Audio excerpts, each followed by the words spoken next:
Hello, my friends. John LaRuffa here with another strip solo. And in this episode, we are going to take a look at a revision of a list I did about 3 years ago, 2.5 years ago or so. And this list is my top 10 best solo Euro games for 2025. So again, what is a solo Euro game? A Euro game is a game that really doesn't use a mechanic that you see like a deck building kind of thing or a dice drafting kind of thing. I shouldn't say dice drafting, but like a bag building.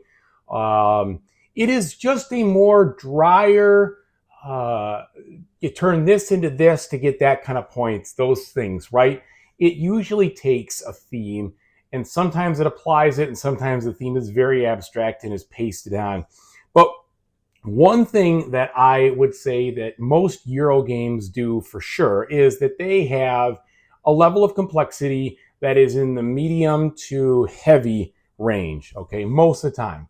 And so these games are some of my all-time favorites, and they span back several years even, but there's been some really good new ones that have come out not too long ago that have bumped out some of the others that I had in the old list. So here we go. Let's start with number 10. Number 10 was a surprise for me last year, and that is Nefer. Now, Nefer is one of the coolest looking Euro games out there, and you can see just all that Euro goodness on this board. I've done a review, I've done a solo playthrough of this game, done all sorts of things on it. What a great game this is.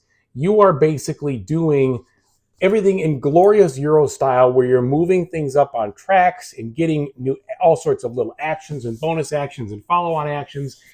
And it is just so much fun. It is a very interesting game because, the more you focus on a specific type of action, the stronger it gets. And that's a very Euro kind of way to do things. The theme is actually not too bad for it. But really, when you strip away the theme, you're kind of doing all these little things for points, and it could have been a theme about a lot of different things. But either way, game looks fantastic and it plays fantastic. Nefer, great game. That's number 10. Number 9. Number 9 is an old classic, and the original list didn't have any titles from this designer on there. I decided to put a few on here now because looking back, it's just one of these you just can't ignore the impact that Mr. Rosenberg has had on the Euro style. And so number 9 is Fields of Arle, or Fields of Arle, however you want to say it. I love this game, but I especially love this game with the expansion Tea and Trade. This, again, a game of very European kind of feel here, where you are building up a farm, you're advancing your farm by investing in different things. You get stronger actions as you put more effort into them. You're converting this to that. There's so much fun to be had in that game. If you haven't played it from a solo standpoint, it is a gem, just a gem, and one that I can't recommend enough. It stood the test of time. I think I bought it. When did it come out? 2016, 2014? I don't know, but it's been in my collection for almost a decade. As soon as I could get my hands on it, and I've played it regularly throughout the years and always enjoy it. So that's a great one. All right, number 8. Number 8 came out just a couple of years ago, and I put it on this list because it was finally, I think, a pretty approachable and enjoyable, and it hit the sweet spot in all sorts of different ways from a solo standpoint, and that is Inventions, Evolution of Ideas. Now, this game here, I get it upside down, yep. I don't want to spill it all, but it's too late now. This game here is one of Vital Lacerda's, in my opinion, best games that he's ever done. It has a very Euro-style feel to it because even though you're doing these inventions, you're doing so much of this little board interaction and so much of like a spatial puzzle here and a area majority up here, and the way you do actions and everything else, it very much has a Euro feel to it. But it's really fun to play. With the theme, it's not, none of the themes that I thought, or none of the things in there I thought really made the theme come out, right? You're like doing these inventions and things, but it didn't really matter. It was a very mechanical kind of game, but it just made sense to me also in how to play and the ways to make it work. There is a very interesting but challenging solo bot in there that is not over difficult to learn and over difficult to execute. Really, really good game. And one, if I had to like choose one or two Lacerdas and only one or two, this one would definitely be the first one. I'd say, nope, I want to keep this. We'll keep it for all time. Great, great European game. All right, number 7. Number 7, especially with the expansion, is just an amazing game for all that you get inside of it. And that is Tekhenu, Obelisk of the Sun. When you throw in the expansion, this game, the expansion is the, what is it, the Age of Seth? I don't remember. I think it's Age of Seth. Anyway, when you put in the expansion with this game, and the base game too, by the way, it is a game that offers so many choices, and in a lot of ways, like, and this one preceded Nefer. I mean, I know they're both Egyptian themes, but they have different parts of the board that you focus on that do different things, and they're all, the way that the actions are powered has to do with the dice you choose and the phase of the sun, where you choose them, and whether this dice is sort of in season or out season. Very much a Euro style kind of heavy mechanic put into this theme, but really a good game and extremely fun, tough to win from a solo standpoint. Just a lot of good stuff going on, but a heavy game. This one takes some doing when it comes to learning it and to actually playing it. The reason is that there's a lot going on in the game, but the solo bot plays slightly different than you do in the way the turns go and the way they take their actions. So that one takes some investment, but I promise you it is worth it. It's a great, great game. All right, number 6. Number 6 was a big surprise to me this year, or last year, I guess you could say. And it really has hit a sweet spot for me in both. And this one, I think, does have a theme, but it's very Euro in how it handles the gameplay. And that is SETI, Search for Extraterrestrial Intelligence. You could see on the back, it just has that Euro look to it. And the way that the board moves around, the way that you do basically like area influence, the way that you're getting from one different place to another, and the timing and the upgrades you can get for your different things, and how you score points in a variety of different ways as you search for these extraterrestrial species, the card play, everything here is really, really, really, really, really rewarding. Very fun. It definitely has a Euro theme. This is not a game of, trajectories and trying to figure out math and how. It's not a high frontier for all or any kind of space situation like that. It is not a combat heavy game or anything. Like, there's no combat, right? You're not rolling tons of dice. You're getting to the meat and potatoes of the game through European mechanics, and it's one that is super fun. Lots to explore. There's multiple difficulty levels for the bots. It's puzzly in nature in some ways, and an optimization kind of thing in nature in others. Just a really good game, and one, if you haven't checked out, I highly recommend it. Great solo game. Probably good with any player count too, to be honest, but I really like it. Okay, number 5. This is a tough one. I had a hard time choosing from this genre, but I had to choose one of them.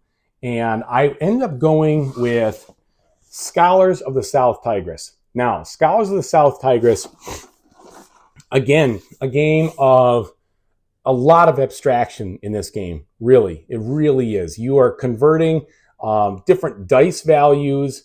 You're rolling dice, but you're not drafting them. You're rolling dice to use them sort of like resources to do all 4 different types of actions, to get different translators, to put the translators into their workshops, to translate these manuscripts, actually over here, move the manuscripts and do this research over here for points. It is a really, really, really good and very fulfilling game. And as you do the different translations and as you make the moves, the way the scoring evolves, it changes because you get different things for different types of cards you have together and they work in conjunction. It is a very tough game, I think, to learn and understand, but once you do understand it, it makes more sense and it flows easier. And the tough thing is because the bot is a little bit hard and a little bit challenging to understand, but it's winnable. You can actually win it. I say that because sometimes the bots for some of these types of games that are made by Phillips and McDonald are really tough to beat. But this one, I've won. I've won a couple times, not very many, but you can do it. You just really have to get good at the game. So much fun to be had there, and definitely a heavy Euro experience. All right, now one where the Euro experience and the theme is so pasted on, it would make even your most seasoned Eurogamer blush. But this game is so good, and that is Age of Invention. Age of Invention is like a Terra Mystica Gaia project hybrid of a game. To the point where, like I said, the theme is so pasted on, it really doesn't matter. But this game takes the best of both of those games and puts them into one kind of abstract fantasy game that allows you to mix and match your different player powers, mix and match different technologies and different things, and really have what is one of the best Euro-style strategy games around. And the reason being is because with this game, your scoring criteria change every round, where you score points. The way that you build things changes the costs of different things and allows you to get more income. It's turn X into Y, gives you Z.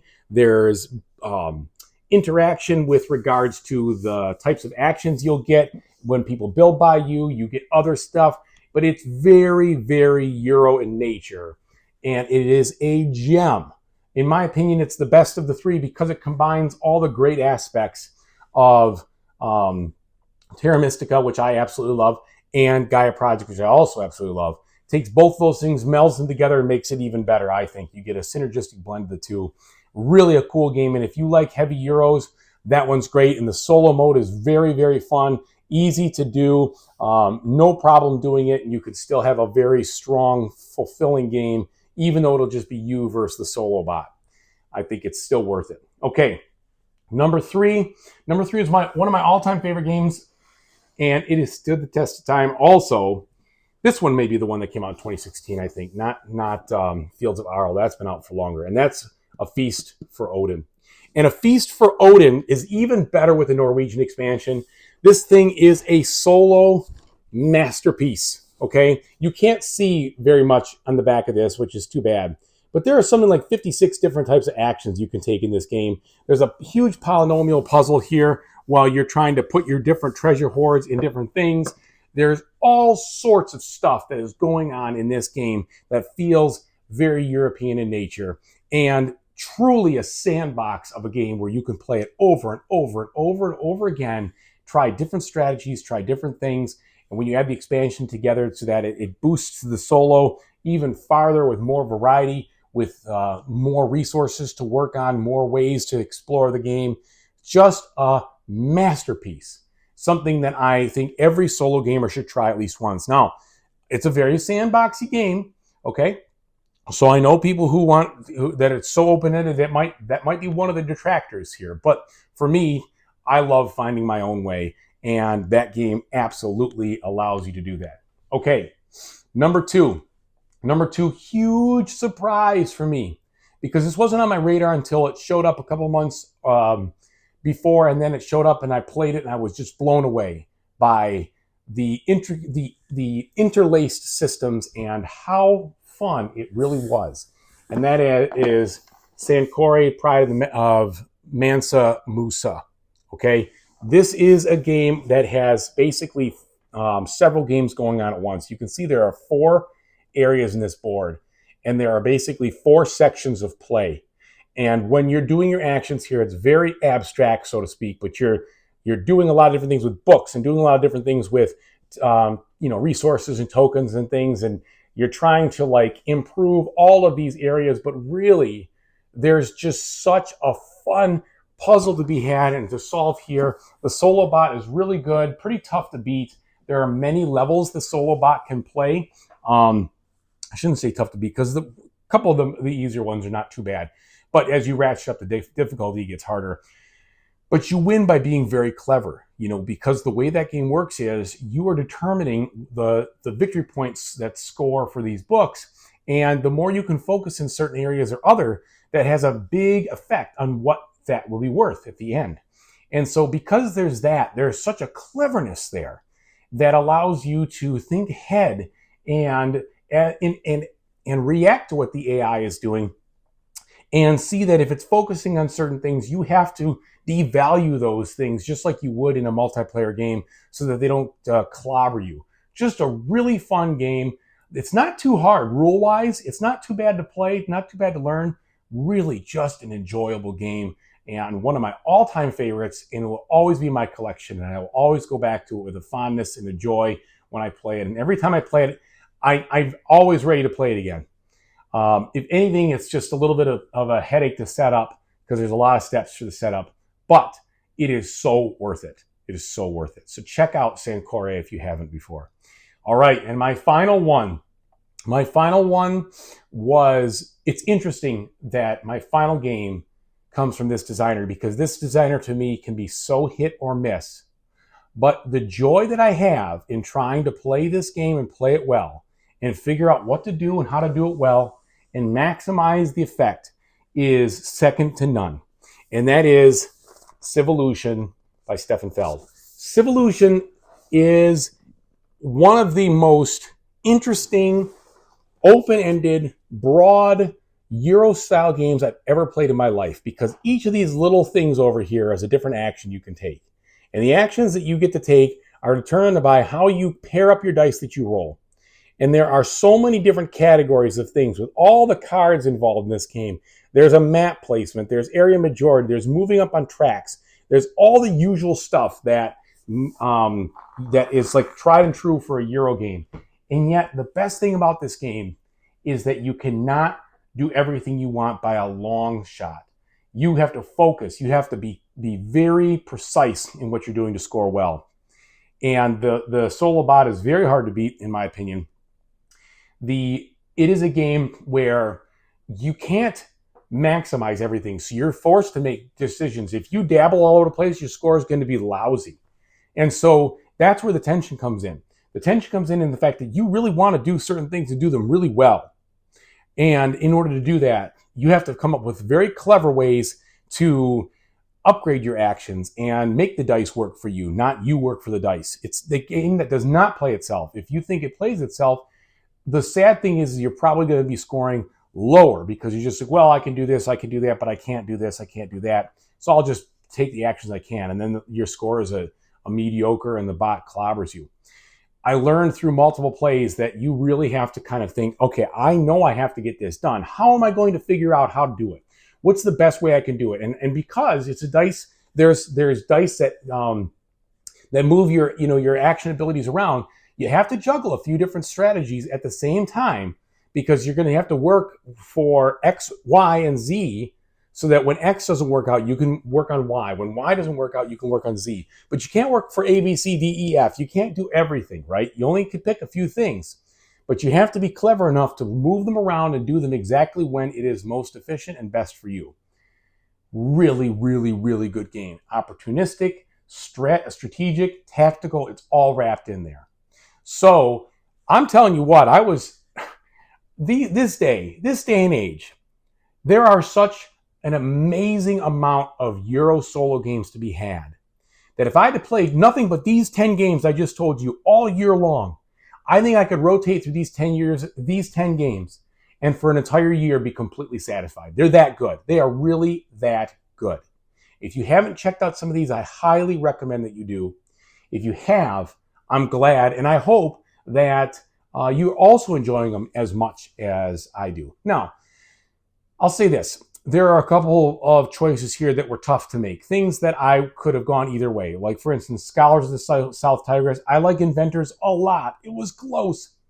But I chose Scholars because I think after repeated plays of both, Scholars is just my favorite a little bit more, and it's a little more Euro-like in the constraint nature of it. When it came to the Uwe Rosenbergs, I think both of those are fantastic. It was hard for me to leave Agricola or to leave Caverna off the list. They're both very good games. But when I looked at all the other ones and I said, Would I want to pick up Caverna or Agricola more than the ones that I have on this table? I had to say no. These are just really, these stand out. And so I had to make some tough choices. But I'm telling you what, I am very happy with these 10 games. And if you haven't tried them, please do so. So thanks so much for watching, everybody. I really appreciate it. And whatever you do in the future, I really, truly hope you have a fantastic time doing it. Take it easy.